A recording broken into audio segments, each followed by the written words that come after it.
this thing that they want to start in Niger, Tinubu, Nigerian president, or whoever or whatever you are, you have to back off. Back off, old man.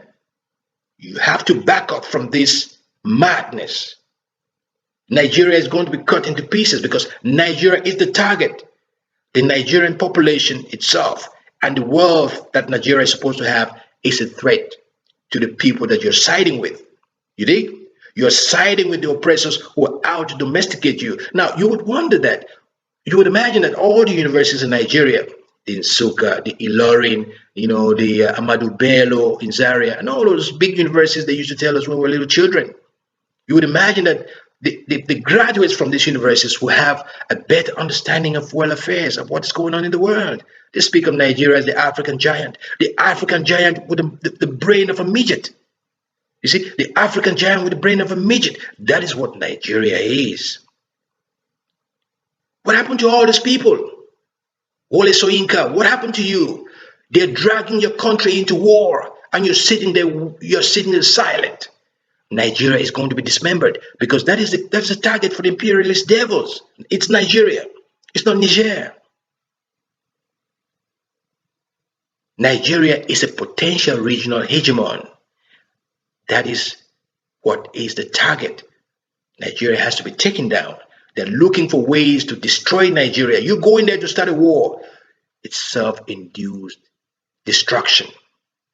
You will not be able to contain the chaos that is coming to Nigeria. Now, countries like Cameroon better watch out.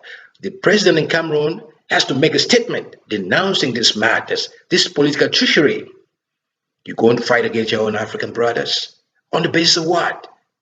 If the people of Niger say they want the military to take over power because they support the military, the people of Burkina Faso, they support their soldiers. The people of Mali, they support their soldiers.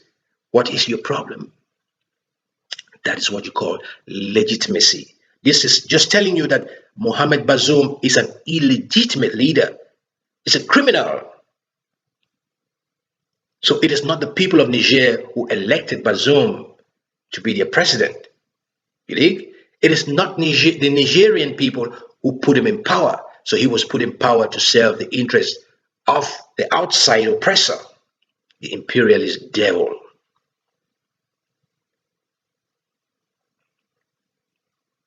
That's exactly what is going on.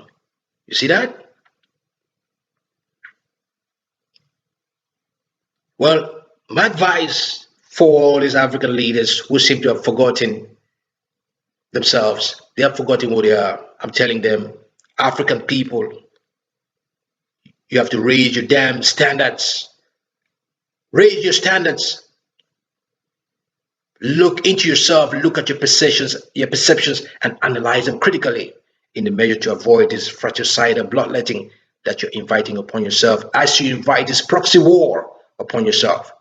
You see, the violence is going to be outsourced to you in a very strategic way by the oppressor who's not going to be there when you start killing each other in Africa.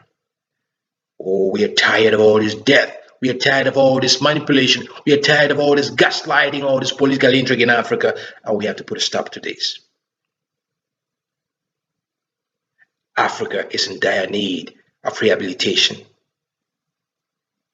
Africa needs no wars. We need to be together. We need to be as one. We need to speak as one voice. We need to stand up for each other. We don't need to kill each other while the oppressor is dancing and drinking champagne.